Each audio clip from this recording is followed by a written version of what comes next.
Who is going to win the Browns vs. Colts Week 5 matchup? Stay tuned to see what I think. So obviously, both teams are 3-1, but given both teams have beaten bottom 15 teams to get to the 3-1 mark. Browns lost to the Ravens, and I believe the Colts lost to the Jags. So obviously, the Jags lost to one of the worst teams in the league, while the Browns lost to arguably the very best team in the league besides the Chiefs. The Colts currently have the number 1 defense, and the Browns currently have a top 10 offense. So this is going to be a real slugfest. This isn't going to be a shootout like with Dallas, with Browns. And there hasn't really been a shootout for the Colts because their defense has been limiting their opponents to 14 points a game. So this is going to be a game of who can get more yards in 60 minutes.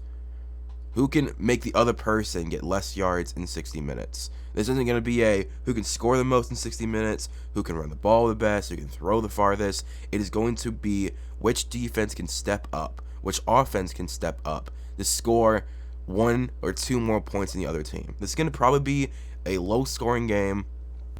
This will most likely be a low-scoring game, probably in the late teens to mid-20s. I don't think it's going to hit the 30s. I don't think either offense has the firepower against this specific defense to score above the 20s. If the Browns score more than 28, I'll be surprised. If the Colts score more than 28, I'll be surprised. Because I think both offenses are going to have problems with these specific defenses. Why? For the Browns offense, we're going against the number 1 defense. But Darius Leonard is currently out. He's not going to be playing this game, leaving the middle of the field up to Bobby Okereke, the 3rd round pick from, I believe, 2019. Now, he hasn't played a lot. He's not that, he isn't special. He's just a good backup linebacker. The problem is, against Harrison Bryant, David Njoku now, and Austin Hooper, you're going to be able to expose that middle of the field because that's tight end central for you this game. Now, their corners are playing very well this season. I'm very surprised. They have the most interceptions at 7, but the Browns defense has the most takeaways at 10, including fumbles and forced fumbles. What's going to be very interesting to see is how Baker takes a step. We already know our offensive line is going to be good. Even though they had DeForest Buckner, the number 1 D tackle, and a top 10 defensive end in Justin Houston, I think we're still going to be able to run on them because we have the number 1 rushing offense. Number 1, no one else. It's the Browns. We have the number 1 rushing offensive line and the number 1 rushing offense weapons. But what I want to see is our pass pro and our pass plays. Now, if you can run the ball really well, you're lucky because that means you can set up the pass. That means you can set up a lot of pass plays coming off the run game. And this is where Baker is going to be needing to take a big step for this Browns offense today. If you can take advantage of this hurt defense, this week it's hurt. This week it is hurt. It's down a couple starters. If you can take advantage of this defense through the air and through the ground, there's going to be no problem in my mind saying, yeah, the Browns can easily win this game. But if Baker, let's just say, throws 2 interceptions because the last 3 weeks the Colts defense has caused 7 interceptions. That's 2 per game on average. If they can continue that streak and get Baker to throw 2 interceptions, the game is theirs. We need Baker to play at a level that he throws for over 200 yards, 2 touchdowns, no interceptions. If Baker comes out with 200 yards, 2 touchdowns, no interceptions, that means that this specific game, Baker caused them to win. Because if you can throw for 200 yards on this Colts defense, like the secondary and the second layer of the defensive, that's amazing. If you could throw for 200 yards on this linebacker and secondary, you're gonna win the game. Now for the Colts defensive side, what they need to do is take advantage of no Nick Chubb. Now, I'm not saying Kareem Hunt is bad, and I think Dearness Johnson is gonna be a great number 3. But the fact that Nick Chubb, who was going to lead the league in rushing yards this season and probably even rushing touchdowns this season, will be out for 6 weeks. And this is the first week they had to figure out how to do it without Nick Chubb. You got to break. You got to take advantage of that break and of that problem. We have never had a no Nick Chubb rushing game since Nick Chubb took over the rushing number 1 position. Since he became the number 1 running back. We've never had a Nick Chubbless week. So it's going to be very interesting to see how different the play calls are. I think Dearness Johnson, Dontrell Hilliard would be really good 1-2 punch at the number 2 position, with obviously former rushing yard leader Kareem Hunt leading the way, who's played amazing this season. He has played amazing this season.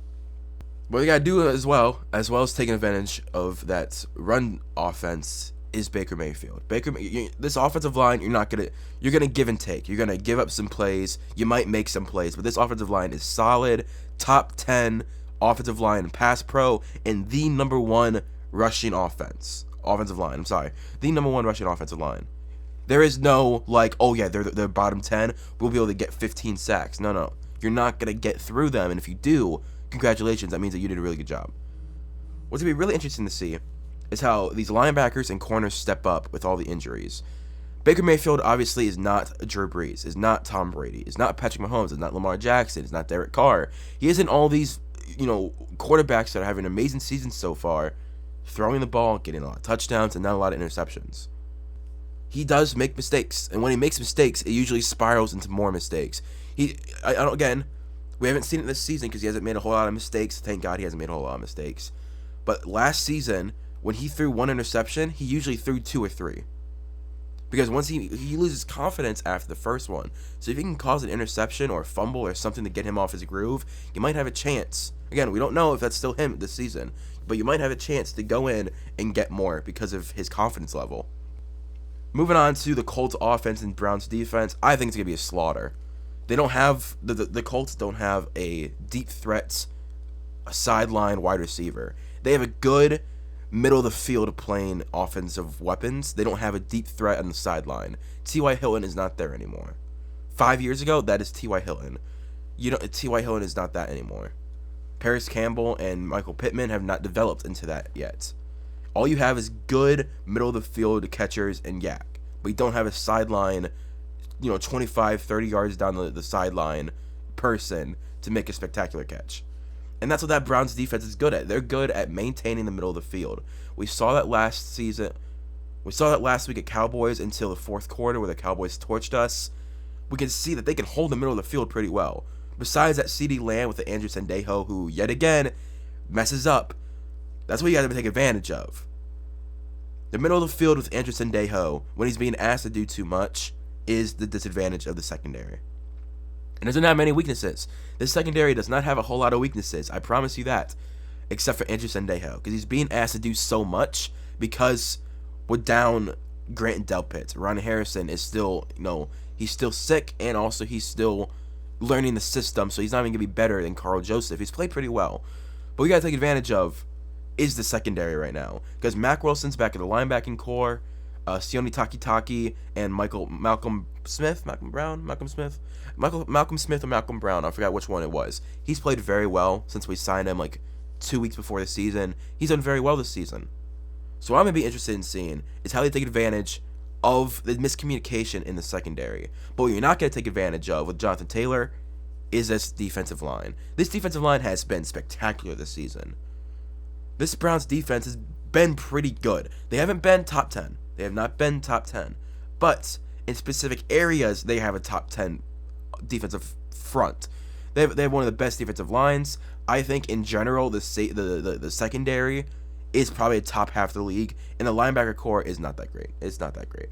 It's only Mac Wilson. Anyway, I think the secondary and the defensive line, if they can coincide to where the defensive line gets pressure, if they can work where they can get the pressure on this offensive line where Phillip Rivers has to force throws, this secondary can take advantage of that because Denzel Ward is amazing, Terrence Mitchell is amazing, MJ Stewart is doing pretty good, Carl Joseph is doing pretty good, and that's when the Andrew Sendejo problem comes in.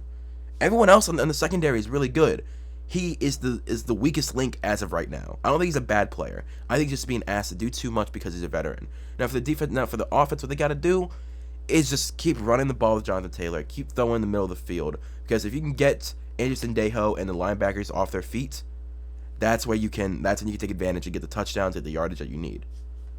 So what do I think is going to happen? I think the Browns are probably going to beat the Colts, advance to 4-1, prove that they are a legitimate team, because as of right now, the Steelers, the Ravens, and the Browns are all 3-1, with the Ravens being 3-0. What will be really interesting for me to see really interesting, is if the Browns beat this, what will be the national narrative for them as well? Same with the Colts. The Colts, everyone can say they have a number one defense, but if this Colts offense throws and rushes against this Browns defense, I think they become a very, very good playoff contender. Same with the Browns. I think if the Browns beat them 28-25, or the Colts beat them 28-25, I think both teams are gonna get a lot of respect that they deserve. Rightfully, they both rightfully deserve to be in the national conversation for the playoffs, but they aren't, because the AFC North has 3 teams that all have 3 wins.